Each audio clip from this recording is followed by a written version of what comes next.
3 वाटी रेशनचा तांदूळ 2 ते 3 पाण्याने अगदी स्वच्छ धुवून घेतला. 1 वाटी अख्खे उडीद घेतले, ते एका पाण्यामध्ये हलक्या हाताने धुवून घ्यायचे, जास्त चोळायचे नाही. आता एक 8 ते 10 तास आपल्याला हे असं भिजत ठेवायचं आहे. तांदूळचं पाणी पूर्णपणे निथळून घ्यायचं आणि उडीद भिजवलेलं पाणी वाटण्यासाठी वापरायचं. अगदी बारीक असं मी इथे वाटून घेतलं आणि वरती अजून 2 ग्लास पाणी मी इथे वापरलं आहे. बघू शकता अगदी बारीक अशी त्याची पेस्ट करून घ्यायची. आता व्यवस्थित मिक्स करून घेऊयात. त्यानंतर हाताने सुद्धा एक 5-7 मिनटं आपल्याला हे व्यवस्थित फेटून घ्यायचं आहे आणि अशा पद्धतीचे त्याला बबल आले पाहिजे. आता डब्याचं झाकण लावून एक 10 ते 12 तास आपल्याला हे उबदार जागी ठेवायचं, म्हणजे पीठ छान फर्मेंट होईल.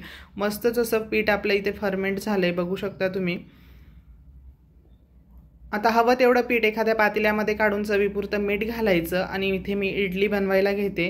हाय फ्लेमवर मी इथे 10 ते 12 मिनटं ह्या इडल्या वाफवून घेतल्या. बघू शकता मऊ लुसलुशीत अशी आपली जाळीदार इडली इथे तयार झाली.